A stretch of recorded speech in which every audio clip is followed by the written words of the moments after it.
Hello everyone, welcome back to CAMNES Studio. In this video, we are going to take a look at a very important concept in archaeology and I would say mainly anthropology. What am I talking about? Defunctionalization. Let's go.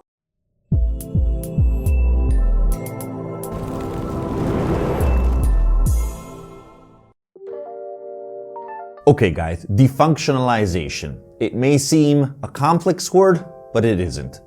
It's actually a pretty simple, I would say, concept, very important, very fascinating, that we can find in multiple contexts, in multiple parts of the world, throughout our history. So, we're going to take a look at this concept, at this practice, through 5 main steps.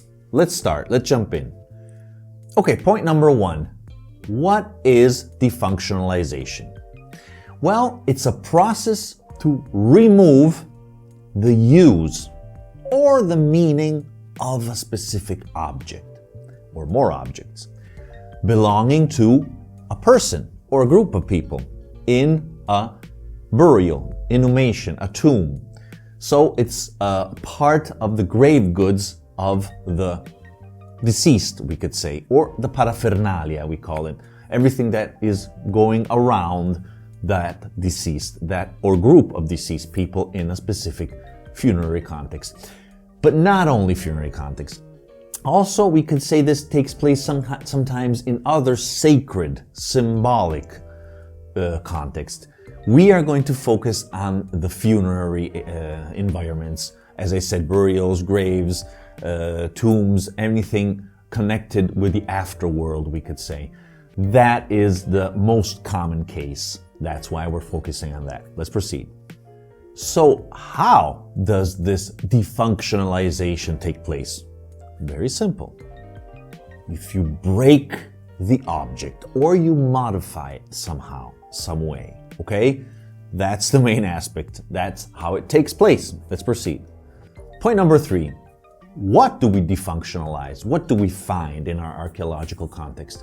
Well, mainly I would say ceramic vessels or metal objects. These are the 2 main groups. But a lot of things, anything actually that belonged to the deceased may face this procedure. Before proceeding, I want to share with you a few examples so we can understand a little bit better what we're talking about. So typical defunctionalized objects could be a broken vessel or perhaps a vessel with a removed handle. The handle isn't present anymore in that tomb, so we can already start to understand what's taking place there.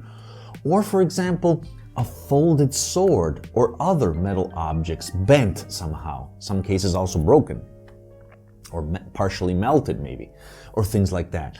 For example, in our excavation in Tuscania, in several cases we found the handle of bronze mirrors broken off and buried in a separated place, usually in the dromos, in the access way to the tomb. That's a very interesting aspect. Or a shattered bowl, a shattered vase, as we said, in multiple pieces, so you can really kill off that object. And there's so many other examples. Just personal items that are missing parts or are completely smashed and broken. Okay, let's proceed. Okay, in our next point, we're gonna see the core of this video. Why this was taking place. Why in the past, antiquity, but also prehistory, our ancestors were doing this practice. Well, mainly we could say there are 4 reasons. The first reason is that that specific object belonging to a specific person or a group belonged to that person.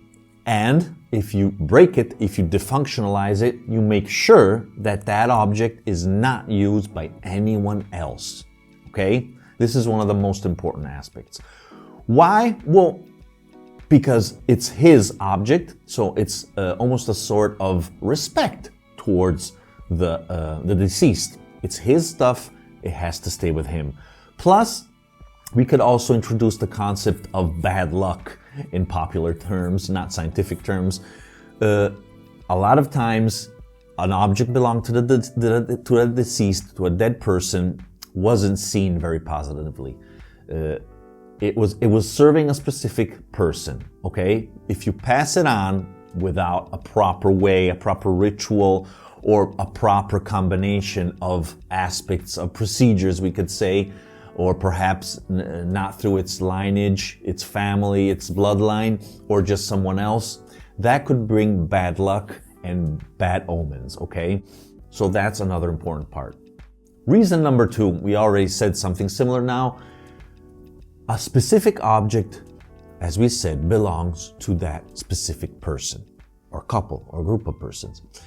If they die, if he dies, also the object must die. It must follow that same path, that same situation, for the reasons we said above. Reason number 3, the interruption of its use, of its meaning. Or we could say, actually, from an anthropologic point of view, there is a change, a shift in its meaning, in its function. Because clearly, I don't know, take for a vase for serving wine. Yes, it's not going to serve wine anymore, but now it's going to serve the deceased in another way, paying tribute, respect, following in the afterworld. And it has to be there, it has to follow its owner for all a series of reasons. Like, for example, it's a good auspice, a good fact that these elements follow the owner, okay? That they stay with him, that nobody else, once again, can touch them and use them. That is fundamental. Finally, our 4th meaning, we could say that a defunctionalized object has also the function, the meaning of an offering. Because sometimes the more the object is precious, rare, useful also, the more the defunctionalization is valuable, is important, is meaningful, is creating its message, its action. So that's why it's important that this takes place, that's associated to that deceased, and it stays with him. Before closing the video, I want to talk of one aspect, interesting aspect connected to defunctionalization. Because after some time, in most cases, we face a crystallization of this process. What do I mean? Very simple. That civilization, that community starts to do this mechanically, okay? Automatically. It's almost, the original meaning has lost a little bit of its charge, or maybe completely. They're just doing it, as I said, mechanically, just because that's the way you do things. So you can find objects already crafted in a broken way. Yes, for example, in Etruscan context tombs, you can find vessels that have been clearly molded, realized already with a missing handle, or already broken and put in a specific way that is identified as broken. So that's very interesting, I think. And as I said, at that point, we are facing a different type of meaning, because at that point, it was just part, it had to be part of the grave goods. It had to be an ingredient of the ritual, of the process of inhumation, of saying goodbye to a specific person. He had to have that defunctionalized type of object among his goods inside his grave. And at that point, most probably, we have lost the original idea that was in the beginning. Because when this type of defunctionalization goes ahead for centuries, unfortunately, no, not unfortunately, this does occur.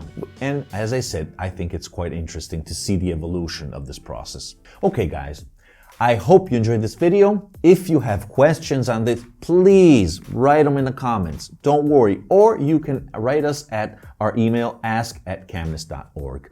Ask us whatever you want, and we'll most likely reply you on video. Okay, guys, what else can I say? Remember that understanding the past explains the present and defines our future. Thank you. Hi guys, if you want to discover more about archaeology and our ancient past from a different perspective, make sure to click on the CAMNES logo here below. And don't forget to turn on the notification bell so you will never miss an episode and join the archaeological community in search of the truth.